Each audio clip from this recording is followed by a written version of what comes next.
오늘도 거룩한 주일 하나님 전에 나와 예배하기 원하는 당신의 백성들 위해 한없는 축복이 넘치기를 주님의 이름으로 축복합니다.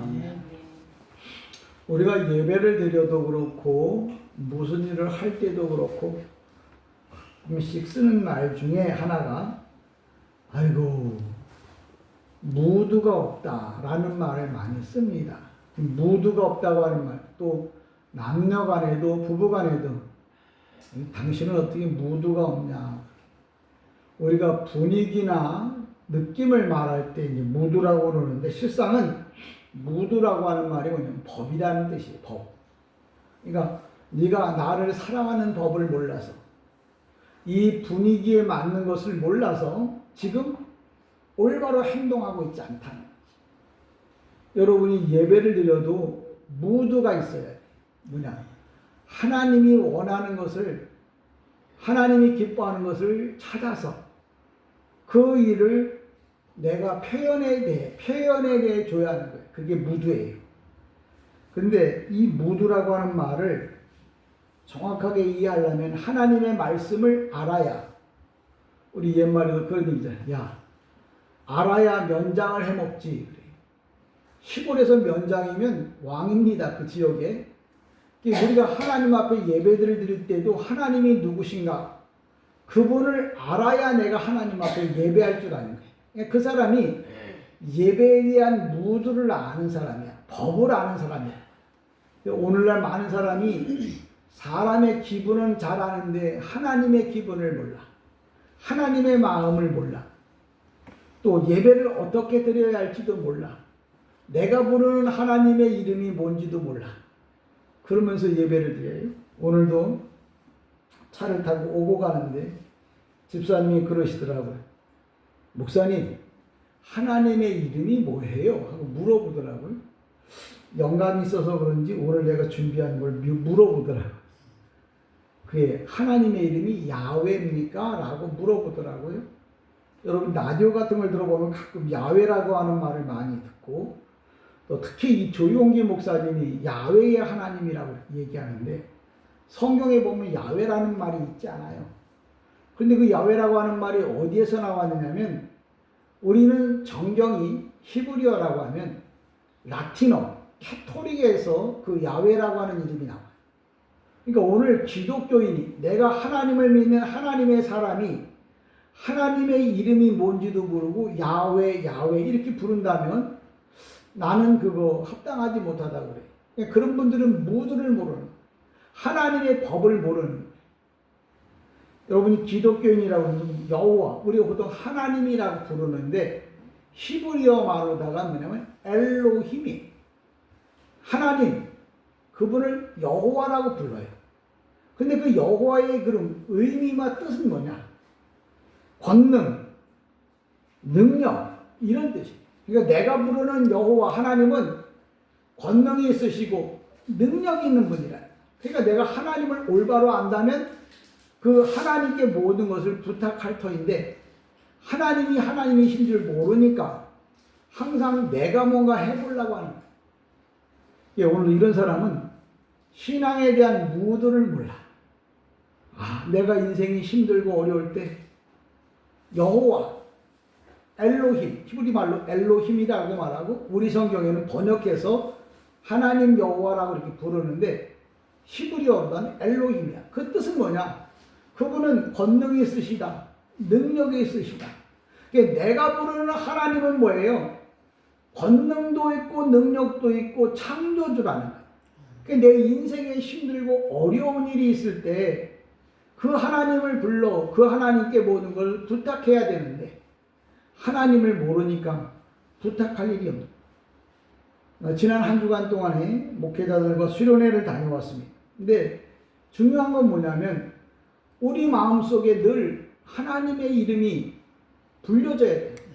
여러분이 직장 생활하면서 힘들다, 어렵다, 내가 뭘 먹었다, 내가 돈을 많이 갖고 싶다 이런 이야기를 많이 불렀을 거예요. 뭐 너나 나나 할 거 없이. 근데 중요한 건 뭐냐면 여러분의 입술에서 하나님의 이름이 날마다 수시로 불려져야 돼.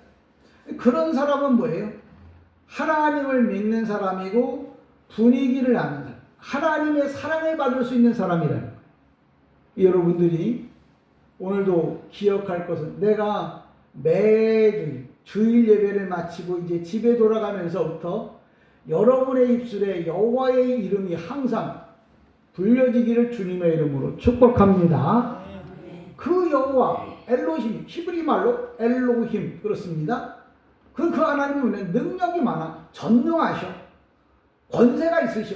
쉬운 말로 말하면 내 인생의 모든 문제를 해결할 수 있는 분이라는 거예요. 그런데 그분을 부르지 않고 이 사람 저 사람 저런 얘기 이런 얘기만 하다가 하루를 한 주간을 지내고 온단 말이에요. 오늘 다시 한번 정리하건대 여러분들이 하나님의 이름을 매일마다 순간마다 불러서 여러분의 인생의 문제를 해결해 가기를 다시 한번 주님의 이름으로 간절히 축복합니다. 하나님 여호와 엘로힘이 아니에요. 여호와라고 불러야 돼. 왜? 성경에 여호와라고 나와 있습니다. 성경에 없는 것은 어떤 그 누가 불러도 부르면 안 돼요. 성경에 따라서 그 성경에 준한 말을 가지고 불러야 돼요. 집사님이 물어봐요. 우리는 성경이 66권인데 캐토릭은 왜 74권이에요? 75권이에요? 물어보더라고요. 방송을 많이 들어서 궁금한 게 많죠.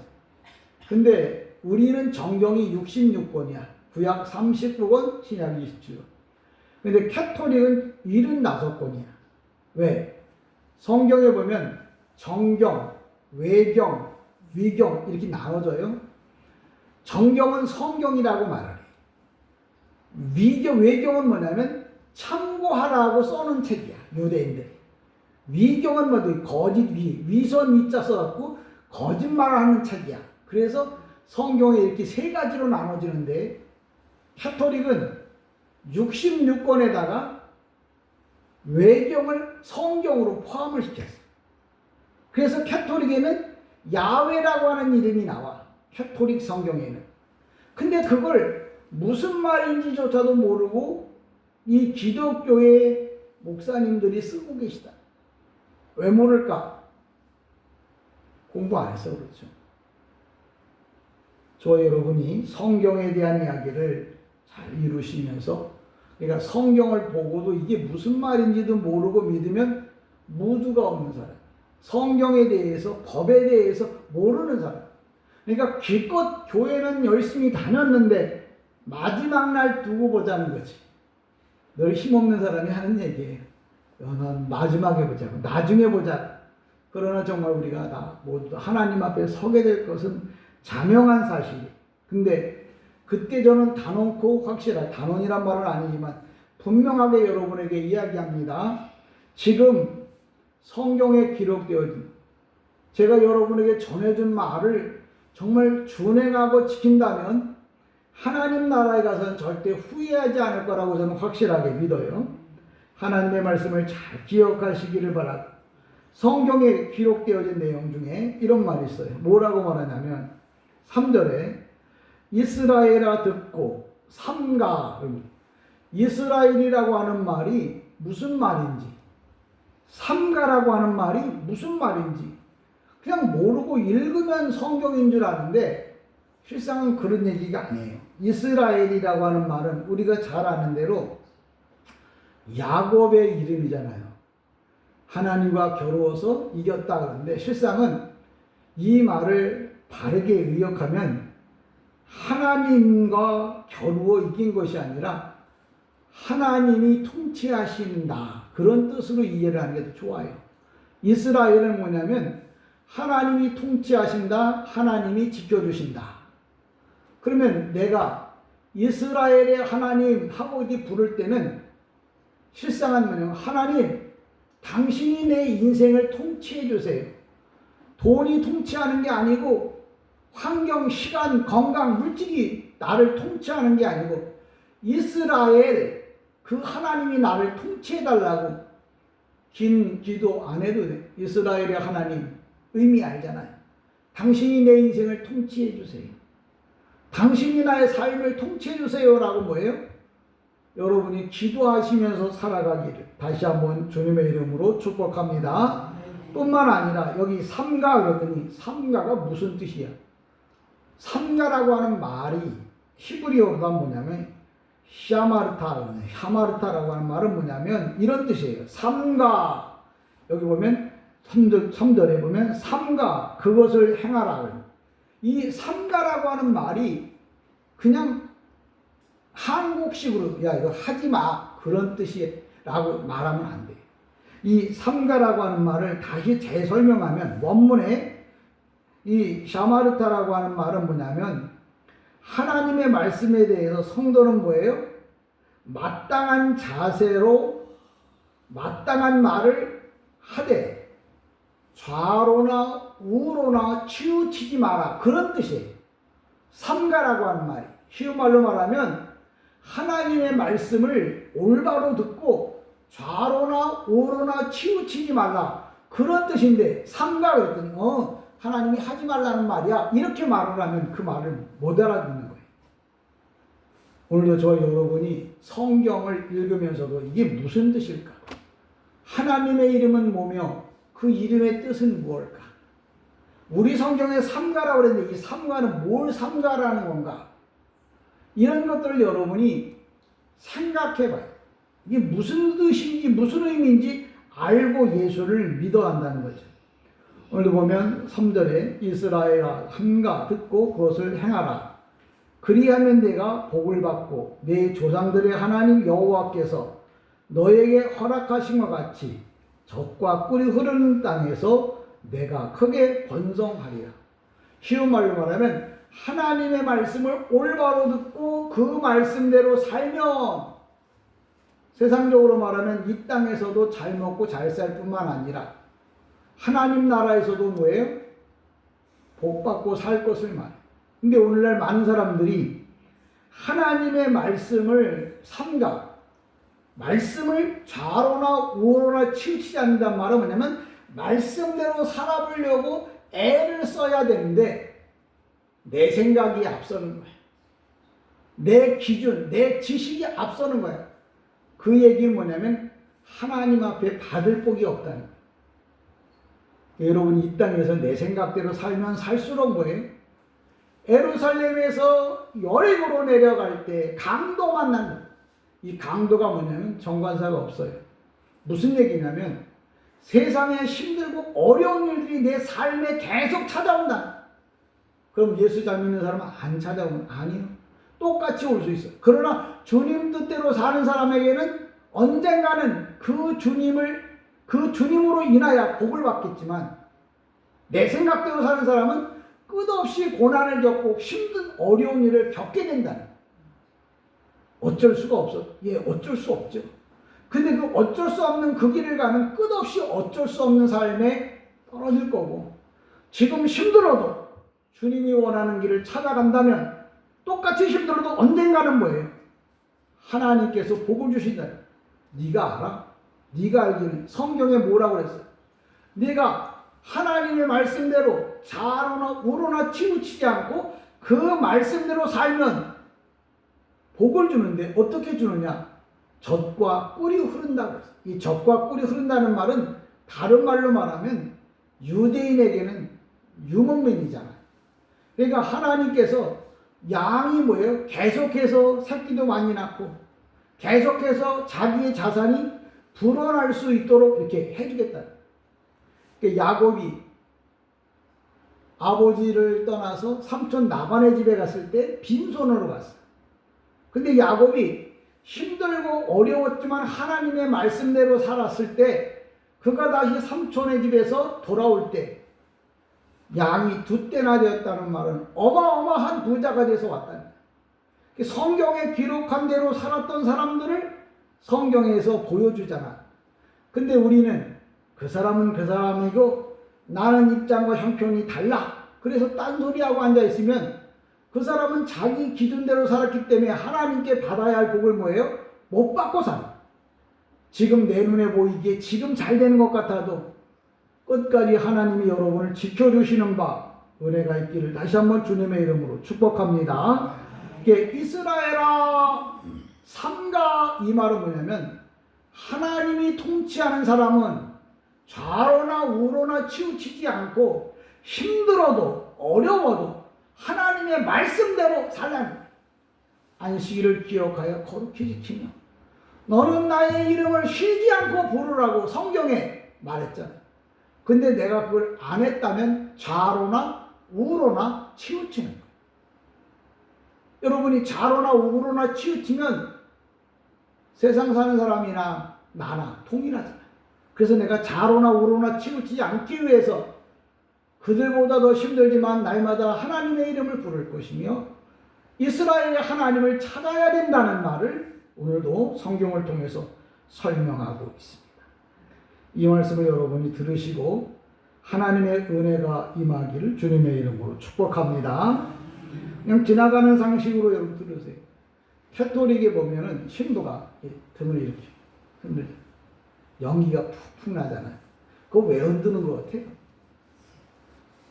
예배 의식이죠. 캐토릭의 예배 의식인데 이 캐토릭의 예배 의식, 이건 뭐냐면 회개를 촉구하는 거예요. 그들에게 회개를 대신 빌어줄 때 이렇게 흔드는 거예요. 캐토릭 성도들에게 물어보면 그냥 신부님이 흔들어주는 거예요. 복 받으라고. 복 받으라고 하는 말이 맞겠지. 근데 회개하는 사람에게 뭐예요? 복이 오는 거예요. 내가 잘못했다고 통회하는 사람에게 하나님의 복이 오는 거예요. 근데 그걸 정작 가르쳐줘야 되는데 기독교는 이거 흔들지 않아요. 근데 성경에 보면 구약 성경에 이 나병 환자, 하나님의 저주를 받은 병이 나병 환자예요. 신약에 보면 나사로가 나병 환자인데 구약에서는 나병 환자를 만날 수가 없어요. 근데 그 사람이 용서를 받고 위로를 받기 위해서 우슬초를 뭐냐면 풀나무 이름이야. 그걸 가지고 뭐예요? 성수라고 그러죠. 그 물을 가지고 그들에게 뿌려줬어요. 예, 그들이 그 나병 환자가 어쩌다가 났어. 그러면 그 병이 나았다는 걸 증명하기 위해서 제사장이 그걸 갖다가 이렇게 물을 우슬초에다 풀에다가 쑥 같은, 아니 쑥이 아니라 바닷가에 보면 해면이라는 게 있어. 그냥 뿌리로 돼요. 그걸 우슬초 정수에다 담아갖고 뿌려줬어요. 이제 그게 이제 캐토릭에서 물을 뿌리면 비싼 옷, 좋은 옷 뭐 버리니까 그거를 연기로서 이렇게 표현을 하는 거예요. 이 뭐냐면 사제의 은총을 표현하기 위해서 이렇게 뿌려줘요. 여러분들이 그러면 기독교는 그럼 어떻게 하면 내가 제사장에 의한 회개가 아니라 내가 스스로 주님 잘못했습니다. 내 죄를 용서해달라고 여러분이 회개하고 참여한다면 하나님이 여러분에게 동일한 은혜를 주신다는 이야기를 잘 기억하시기 바라고요. 4절에 보면 이렇게 말합니다. 이스라엘아 들으라. 우리 하나님 여호와는 오직 유일한 여호와시니. 이게 여호와라고 하는 말이 무슨 말이냐면 히브리 말로 엘로힘이에요. 능력이 많고 권능이 많고 창조주라는 거예요. 그러니까 여러분이 기도할 때 하나님을 야훼라고 부르지 말고 여호와라고 부르면서 그 의미가 뭐예요? 내가 믿는 하나님은 능력도 권능도 권세도 창조주라고 하는 말을 다시 한번 생각하면서 부르라. 그게 바로 뭐냐면 좌로나 우로나 치우치지 않는 거야. 좌로나 우로나 치우치는 이유가 뭐냐? 몰라서 그러잖아요. 실수했어. 왜? 몰랐기 때문에. 실수했어. 몰랐기 때문에. 근데 똑바로 알았다면 뭐예요? 절대 그렇게 부르지 않고 내가 여호와를 부를 때 여호와의 이름을 불러야 되잖아요. 그분이 어떤 분이냐면 엘로힘, 능력과 권능이 많으신 분, 창조주, 내가 믿는 하나님 그런 하나님. 근데 텔레비에서 라디오에서 야훼라고 불렀다고 훌륭한 목사님이 야훼라고 불렀다고. 성경에 없는 건 훌륭한 게 아니에요. 근데 성경에 써놨는데도 무슨 말인지 모르고 부르는 것도 훌륭한 게 아니에요. 훌륭한 뭐냐? 성경에 있는 내용을 똑바로 알고 내가 부를 때 그 사람이 훌륭한 사람. 저는 여러분이 다 훌륭한 능력 있는 사람이 되기를 다시 한번 주님의 이름으로 축복합니다. 우리가 성경에 보면 이렇게 말하는 성경 5절에도 보면 너는 마음을 다하고 뜻을 다하고 라고 말합니다. 이 마음이라고 하는 말은 사람이 내 마음을 말하는 게 아니에요. 하나님이 말씀하신 그 말, 그리고 그 말씀을 알아들어야 내가 마음을 똑바로 먹을 수 있는 거예요. 사람들이 서로 이렇게 대화를 나누다 보면 서로가 말이 안 맞아. 왜? 마음에 대한 기준이, 어떤 이야기에 대한 기준이 없고 다 자기 생각을 말하니까. 성경에서 마음을 다하고 라고 표현하면 성경에 있는 말씀을 똑바로 알아들을 때 표현하는 거예요. 성경에 있는 말을 못 알아들으면 그 사람은 마음을 표현을 해봤자 내 생각을 표현하는 거지 주님이 원하는 생각을 표현하는 게 아니야.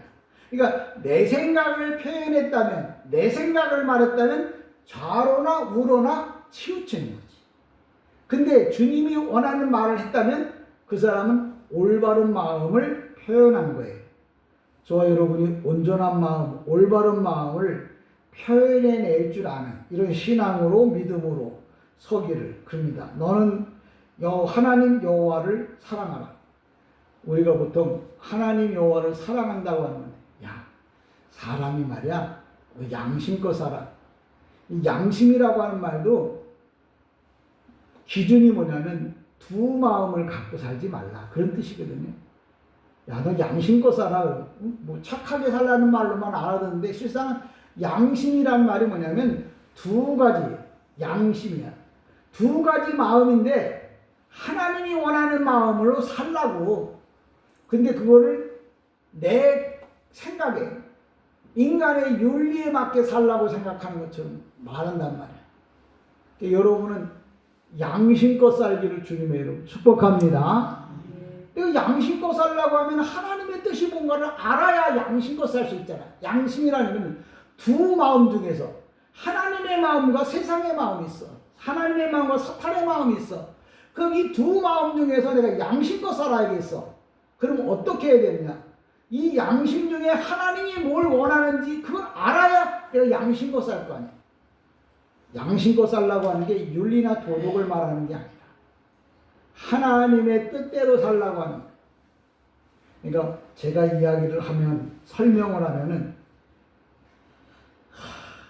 이렇게 말하면 이제 교만일 것 같지만 목회자들도 무슨 말인지 못 알아들어요. 제가 설명을 하면 못 알아들어요. 왜?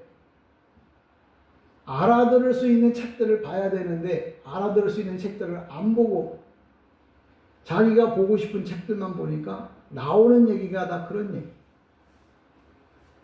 저 여러분이 양심에 벗어나지 않기를, 정도에서 벗어나지 않기를, 하나님의 말씀 여기서 벗어나지 않기를 다시 한번 주님의 이름으로 간절히 축복합니다. 6절에 보면 이렇게 또 설명합니다. 오늘 내가 내게 명하는 이 말씀을 너는 마음에 새기고, 이 마음에 새긴다는 말은 뭐냐면 자신의 모든 의지를 항상 하나님 앞에 맞추라는 얘기. 여러분들이 하나님의 말씀을, 오늘 내가 내게 명하는 이 말씀을 너는 마음에 새기라고 그랬더니 잊어먹지 않게, 잊어먹지 말도록, 잊어먹지 않게 하라고, 그런 말이 아니라 네 마음이 항상 하나님의 말씀에 맞추라고. 그래서 우리가 에녹이 아니고 하나님과 동행했던 에녹 맞나요? 에녹이 하나님과 동행했다고 하는 그 동행이라는 게 뭐냐면 마음을 맞추어서 가는 걸 동행이라고 해요. 여러분 한 주간 동안 하나님의 마음에 맞춰서 얼마나 같이 동행했냐. 그러니까 성경을 여러분이 많이 읽었어. 오늘 내가 내 마음에 명하는 이 말씀을 너는 마음에 새기고, 그랬더니 성경 말씀을 많이 외우라고. 성경 말씀을 많이 외워야 됩니다. 왜? 성경에 써 있으니까. 그 말이 아니고 네 생각을, 성경 말씀을 올바로 깨닫고 내가 무언가를 결정할 때는 하나님이 원하는 것을 결정하라. 그게 마음에 새기는. 근데 내가 하나님에 대해서 모르는데 내가 아무리 올바르게 선택해도 윤리와 도덕에는 합당할지 몰라도 성경 말씀에는 합당하지가 않은 거예요. 여러분이 마음의 색이라고 했다는 말은 잊어먹지 마라, 뭐 잊어먹고 말도 그 말일 수 있겠죠. 근데 잊어먹지 말라는 말은 하나님의 기준, 하나님의 마음을 잊어먹지 말라는 거예요. 세상 것은 잊어먹어도 돼요. 근데 하나님의 말씀을 잃어먹지 말라고 이야기를 합니다. 7절에 보면 또 이렇게 말합니다. 내 자녀에게 부지런히 가르치며 집에 앉았을 때든지 길을 나갈 때든지 누워있을 때든지 일어날 때든지 이 말씀을 강론할 것이며. 근데 내 자녀에게 부지런히 가르치며 이 말은 뭐냐면 히브리 말로 샤냔이라는 게 샤냐면 찌르다 그런 뜻이에요. 찌르다란 말은 뭐냐면 아프더라도 그 말이 마음에 bek히도록 뭐예요? 가르치란 말이에요. 그러니까 어린아이에게 가르치란 말이 그 아이들이 싫다고 해도 뭐예요? 하나님의 말씀을 가르치잖아요. 그래서 유대인들은 훈육이라는 걸 해요. 하나님의 말씀을 외우라고 하는데 안 외웠다. 그러면 종아리를 치는 거예요. 왜? 내가 무서워서라도 하나님의 말씀을 뭐예요? 외우고 기억하도록. 오늘도 한국교회가 뭐 애가 내 새끼도 마찬가지. 여러분 하나님의 말씀을 올바로 가르치는데 그냥 가르치는 게 아니에요. 아주 찌르도 샤니 힘들고 어렵다고 해도 뭐예요? 가르치라는 거예요. 생명이 있는 하나님의 말씀, 자녀의 마음에 예리하게 찌르도록 감동시키고 교훈하는 말씀으로 양육하라는 거예요. 근데 나나 여러분이나 참 하나님 앞에 가서 심화해서 많이 써야 될 것 같아요. 새끼가 그러니 어쩔 수 없지 뭐. 나도 그러고 앉아있으니까 네가 목사냐라는 생각을 많이 해봅니다. 오늘도 이 말씀을 여러분이 마음에 또 은혜가 된다면 형편에 맞게 부지런히 좀 가르쳤으면 좋겠다 하는 생각이 들어요. 이 집에 앉았을 때든지 이 말은 뭐냐면 나 자신에게 뿐만 아니라 내 가족에게 하나님의 말씀을 가르쳐. 내가 모르면 오늘 들었던 이야기라도 정리해서 자녀들에게 가르치라는. 이게 성경에 앉아있을 때, 앉아있을 때라는 게 이게 앉아있다는 말이 아니라 나 자신에게 말씀을 가르쳐야 돼. 어떻게? 녹음하잖아요. 몇 번 들어보는 거예요. 유튜브에 보내잖아요. 그거 보는 거예요. 그리고 뿐만 아니라 내 자녀에게도 뭐예요? 안 되면 봐라. 이런 뜻이니까 좀 읽어봐라. 쳐다봐라. 돌아봐라. 그렇게 말하라고. 내가 그렇게 못하고 뭐예요? 새끼니까 요새 애들이 내 말 들어요. 그런 거는 하나님의 말씀에서 좌로나 우로나 치우치는 안 거예요. 그러니까 성경은 분명히 말해요. 좌로나 우로나 치우치지 말라고 그랬는데 내가 스스로 선택해서 가는 거야. 그 마음에 새긴 게 아니지. 마음에 새긴 건 뭐예요?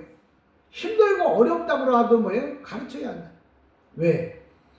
우리 인생이 여기서 끝나면 그냥 지 마음대로 살아도 되지. 근데 인생은 끝나는 게 아니잖아요. 언제 어느 때 이 세상을 떠날지 아무도 몰라. 내가 가지고 있는 내 것이 아니야. 어느 한순간에 사라질 수 있다. 그럼 내가 어떻게 살아야 하느냐? 힘들어도 하나님의 말씀을 내 마음에 새기고, 그건 뭐예요? 좌로나 우로나 치우치지 말고 그 마음대로 살라는 거예요. 길을 갈 때든지라는 말은 모든 사람에게 하나님의 말씀을 전하라는 말이에요. 우리 성경은 뭐야? 앉아있을 때, 길을 갈 때든지. 그 얘기가 무슨 말인지 몰라서 그냥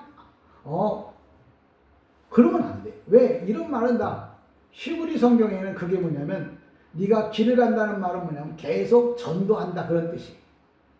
내가 길을 간다는 말은 그냥 길을 가는 게 아니고 내가 다른 사람을 가르치기 위해서 뭐예요? 먼 거리를 가고 있다라는 말이에요. 그건 못한다고 쳐.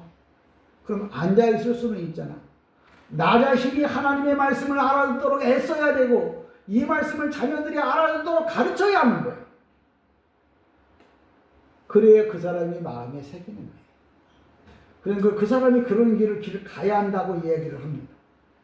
8절에 보면 뭐라, 너는 또 그것을 내 손목에 매어 기호를 삼으며 내 미간에 붙여 표를 삼고. 손목에 기호를 삼다는 손은 마음속의 생각을 행동으로 옮기는 거예요. 그러니까 손목에 기호를 삼으라고 했다고 여기다가 뭐 금반지를 팔찌를 여기다 뭐 성경 이 손이라고 하는 말은 뭐냐면 야드라고 그러는데 마음의 생각을 움직이는 게 손이야. 그러니까 내 마음이 뭐예요? 이 나타나는 결과가 뭐냐면 손에서 나타나고 발에서 나타나요. 내가 가는 길이 뭐예요? 주님이 원하는 길인지 내가 하고 있는 이 일이 주님이 기뻐하는 일인지 그걸 내가 어떻게 하느냐고요. 내 손이 내 발이 가는 것을 보면 내가 내 마음이 무엇을 하고 있는지 무엇을 원하는지를 볼 수 있다는 거예요. 그러니까 손목의 기호를 삼고 따라서 하나님의 말씀은 뭐예요? 모든 행동의 삶의 지침으로 삼아라.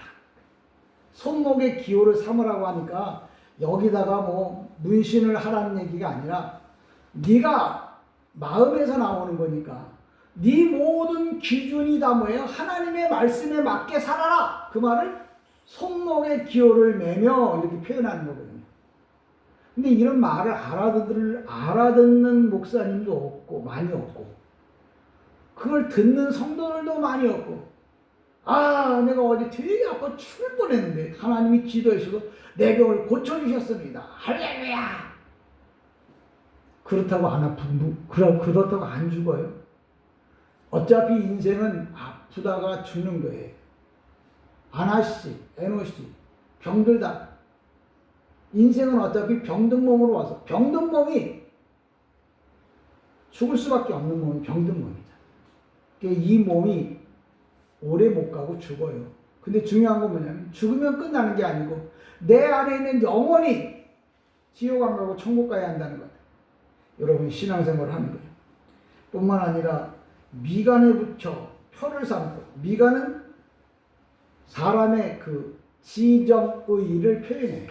그러니까 이 지정의, 이 생각이 모두 다 뭐예요? 하나님의 말씀의 기준을 삼으라는 거예요. 그러니까 내가 생각하는 거나 내가 행동하는 거나 뭐든지 다 뭐예요? 하나님의 말씀에 맞추어 살라는 거예요. 근데 사람들이 그래요? 에휴, 그럼 어떻게 다 신앙생활 할 수 있어? 적당하게 가지. 그 적당하게가 뭐예요? 좌로나 우로나 치우치는 거예요. 그 목사님들 뭐 다 못하면서 어떻게. 그래서 나는 사명이 뭐예요? 일단 하든 못하든 내 자신이 지키든 못 지키든 뭐예요? 성경에 기록된 내용을 뭐예요? 전해주고 알려줘요. 왜? 나는 그 사명을 받고 이 세상에 태어났어. 그 일을 하라고 오늘도 뭐예요? 목사로 36년을 떠들고 있는 거예요. 저와 여러분이 손목에 매고 손목에도 매고 미간에도 붙이고 유대인들은 손목에도 이게 뭐 말씀을 붙잡아 매고 미간에도 이렇게 이만한 돌 해서 이렇게 붙잡아 매고 그랬다고. 그건 율법이에요. 그건 율법이에요. 그거 했다고 해서 천국 가는 거 아니에요? 그 의미가 주는 건 뭐냐? 네가 생각하고 행동할 때 다 말씀의 기준에 맞춰서 살라고. 그 얘기를 손목에 기호를 매고 미간에다 붙이고 이런 뜻이에요. 그러니까 제가 늘 이렇게 얘기하고도 미안하지만 성경을 아무리 쓰고 아무리 읽어도 이 말이 무슨 말인지 모르면 그건 하나님의 말씀이 아니에요. 여러분이 다시 제 해석을 내 모든 생각을 내 성경을 써도 이게 무슨 말이고 무슨 뜻이고 이거 이 뜻대로 살아야겠다고 생각해서 쓰는 거지 써놓는 것 자체가 하나님 나라에 가서 받을 상은 아니에요. 그렇다고 보지 말라는 얘기는 아니고 여러분이 성경을 보다가 궁금한 게 있으면 목사님한테 물어보시면 되잖아요. 9절에 보면 이렇게 말합니다. 뭐라고? 또 내 집 문설주와 바깥문에 기록할지니라. 하나님의 말씀이 삶의 그 모든 것을 주관하라는 거예요. 결국은 뭐냐? 하나님의 말씀대로 우리가 살아야 한다는 거예요. 하나님의 말씀대로 살지 못하면 좌로나 우로나 치우치는 건데 내 행동이 다 뭐예요? 마음에서 나오는 거예요. 근데 이 마음의 결정을 다 어디다 기준을 두느냐? 하나님의 말씀으로 기준을 두라는 거예요. 사람의 생각으로 기준을 두지 말고. 오늘도 저와 여러분이 올바른 신앙생활을 해야 되는데 고대 근동지방에선 그 여러 가지 모든 일들을 표현을 해요. 근데 그 중에 보면 늘 그 자기 이 고대 근동지방에서 신을 섬기면서 그 신이 주는 메시지. 오늘날은 뭐는 무당들이 그 부적 같은 거 주잖아요. 그러면 이제 그걸 가지고 뭐예요? 늘 그걸 보고서 그대로 살라고 하는 거예요. 성경은 오늘 뭐를 말하냐면 하나님이 주시는 말씀을 기준 삼아서, 그러니까 구절도 그 얘기예요. 집 문설주와 바깥문에 기록할지나 내가 어디를 가든지 무엇을 하든지 간에 내 마음의 기준을 늘 가지고 있어야 하는 거예요. 그 기준이 뭐냐면 하나님의 말씀. 그러니까 여러분들이 신앙생활을 동일하게 한다고 해도 동일한 게 아니고 각자 다 달라요. 시장에 가보면 음식들이 그 과일들이 많잖아요. 똑같은데도 다 달라요. 저는 여러분들이 오늘도 성경에서 제목을 잡기를 제가 뭐라고 설명을 했냐면 천국의 아름다움이라고 하는 표현인데, 이게 뭐냐면 젖과 꿀이 흐른다는 말은 최상급의 복이라는 거예요. 그러니까 지금 하나님의 말씀대로 살고 그 말씀대로 행동한 사람에게는 하나님 나라에서 최상급의 복을 주겠다. 우리가 보통 이 캐논이 자기도 하고 커머넌트가 약속이기도 해요. 지금 우리가 읽은 이 말씀이 커머넌트 약속이야. 내가 한 약속이면 안 지켜도 되지만 성경이 한 약속이잖아. 그러니까 여러분이 이 약속을 믿고 지킨다면 여러분이 젖과 꿀이 흐르는 땅에 들어갈 것이고, 이 약속을 지키지 않으면 자로나 우로나 치우치면 이 복을 받을 수 없다는 이야기가 오늘 성경의 결론이에요. 여러분이 이 결론에 맞춰서 신앙생활하기를 다시 한번 축복하고요. 뒤늦게 온 우리 청년들을 위해서 한 가지 재미있는 얘기 했잖아요. 캐토릭 신부갈기 이거 뿌리는 거 보셨죠? 이 연기나는 거. 이게 뭐냐면 그들을 속죄해주는 속죄의 표시. 죄 지은 사람이 와서 이렇게 하고 있으면 거기서 위에다 이렇게 뿌리잖아, 이렇게 연기를. 그게 뭐냐면 그 사람의 죄를 일단 사해줘야 돼. 여러분이 복을 받으려면 먼저 제사장이 이 죄를 속죄해줘야 돼. 근데 캐토릭은 제사장이 속죄를 해주지만 기독교는 뭐예요? 내가 스스로 속죄를 해야 돼. 그래야 그 다음 순서가 진행되는 거예요. 캐토릭이 들어가 보면 제일 문 앞에 이만한 그 물통이 있어요. 제가 손을 닦아. 지금도 하는지 모르겠어요. 뭐냐면 내 세상에서 이 더러웠던 죄들을 다 뭐예요? 속죄하고, 그리고 이제 하나님의 말씀을 받아야 되는 거죠. 우리가 주일날 예배드리기 전에 미리 20분 전 30분 전 먼저 나와서 찬송하고 기도하는 이유가 뭐냐면 내 세상의 모든 먼지가 다 묻었잖아요. 그걸 깨끗이 씻어내고, 그리고 뭐예요? 거룩한 마음으로 하나님 앞에 예배하자고. 그래서 미리 준비 찬송도 하고 회개도 하고. 캐토릭에서는 그게 안 되니까 뭐예요? 제사장이 이 연기 뿌려서 속죄하고 그 다음에 모든 죄를 다 뭐예요? 주시면. 어쨌거나 여러분과 제가 하나님 앞에 섰을 때 천국의 아름다움을 누릴 수 있는 이런 사람들, 이런 은혜가 있기를 주님의 이름으로 간절히 축복합니다. 아멘.